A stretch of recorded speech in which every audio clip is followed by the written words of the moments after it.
Alors, la dégustation, ça a l'air bien compliqué. Ce qu'il faut retenir, c'est que la dégustation se passe en 3 temps, chacun lié à un sens. On commence par les yeux, ensuite le nez, et on finit par la bouche. Donc, si je comprends bien, on commence par déguster avec les yeux. Exactement. On va regarder le vin à la lumière. On va examiner sa robe, c'est-à-dire sa couleur et ses reflets, qui varient selon l'origine et l'âge aussi. Alors, jeunes, les vins rouges ont des teintes vives, d'un rouge violacé qui vont vers le rouge brun en vieillissant. Les blancs, eux, varient d'un jaune vert jusqu'à des jaunes d'or, des jaunes d'ocre. Regardez l'intensité de la couleur. Si elle est profonde et dense, le vin sera certainement corsé, puissant. Au contraire, si elle est plus claire, le vin sera probablement plus léger. Par contre, si vous voyez des reflets bruns, alors là, c'est mauvais signe, c'est certainement que votre vin est oxydé. Et ensuite ?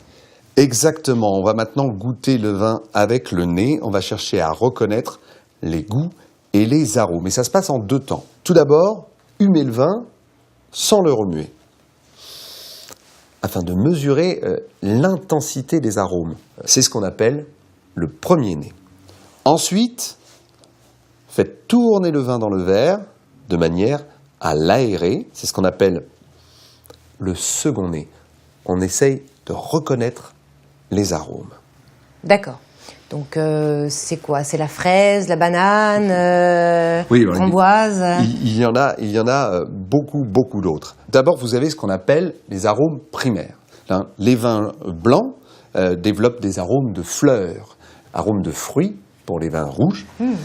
Et puis ensuite, il y a les arômes dits secondaires pour les vins un petit peu plus vieux. Des arômes de fruits pour les vins blancs, de la pêche, de l'abricot, des agrumes, de la poire.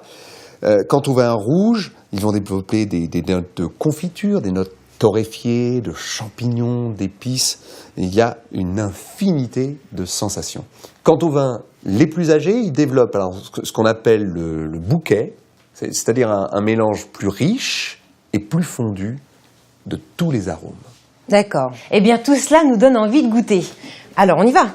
Oui, maintenant, on va apprécier le goût, c'est-à-dire le mélange entre les arômes et les saveurs. Alors, je vous rappelle qu'il y a 4 saveurs de base, sucré, salé, acide, amer et, par le fait, une infinité de combinaisons. Donc, vous avez noté salé, sucré, acide et amer.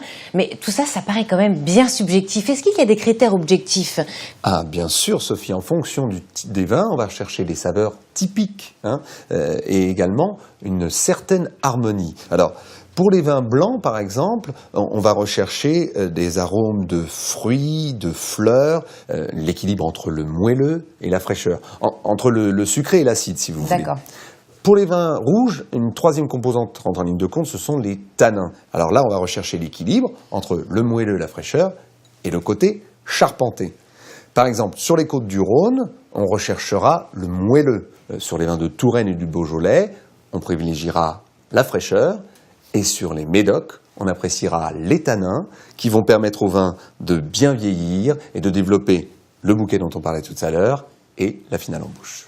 C'est vrai qu'on entend souvent parler des vins qui peuvent être longs en bouche. Qu'est-ce que ça veut dire exactement, Vincent? Eh bien, la longueur en bouche, c'est tout simplement le temps pendant lequel vous allez conserver les sensations du vin dans la bouche. Eh bien, merci Vincent. Pour une première approche, nous en avons déjà appris beaucoup et je vous invite à venir nous retrouver pour une nouvelle émission de la Minute du Caviste. Et en attendant, venez demander conseil à votre caviste Nicolas. Au revoir. Au revoir.